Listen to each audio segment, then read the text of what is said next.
नमस्कार, प्रणाम दोस्तों, गुड मॉर्निंग। दोस्तों अभी से कुछ देर पहले राइटर अखिलेश कश्यप जी एक पोस्ट किए हैं। उस पोस्ट को शेयर करते हुए लिखे हैं कश्यप का धमाका जल्द होगा। और उस पोस्ट में राइटर अखिलेश कश्यप जी हैं, खेसारी लाल यादव जी हैं और नम्रता माला जी हैं, एक्ट्रेस। उस पोस्ट को देख करके लग रहा है कि आज के रात में नम्रता माला जी के साथ में खेसारी लाल यादव जी का किसी वीडियो का शूटिंग हुआ है।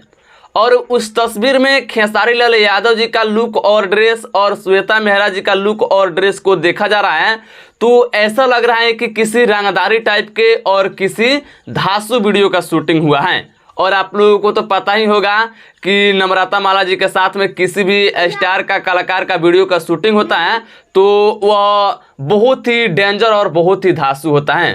तो जहाँ तक मुझे लग रहा है कि उसी तरह का फिर खेसारी लाल यादव जी के साथ में नम्रता माला जी के वीडियो शूटिंग हुआ होगा। लेकिन क्या बोलता है कि अखिलेश कश्यप जी पोस्ट किए तो अखिलेश कश्यप जी के कंपनी के लिए नहीं हुआ है, वो किसी और कंपनी के लिए हुआ होगा।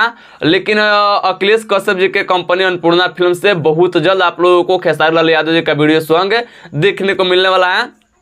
आज ही शायद सुनने में आ रहा था कि पोस्टर आएगा, देखिए आता है या नहीं आता है, मतलब कि आज कल में आ जाएगा पोस्टर, आप लोग तैयार रहेगा। तो फिलहाल के लिए यही अपडेट था। इसके बारे में अगर आप लोग कुछ कहना चाहते हैं तो कमेंट करके कमेंट बॉक्स में बताइएगा। बाकी फिलहाल के लिए अपडेट था, अच्छा लगा तो लाइक शेयर कीजिएगा। मिलता है नेक्स्ट वीडियो में, तब तक के लिए जय हिंद, जय भोजपुरी।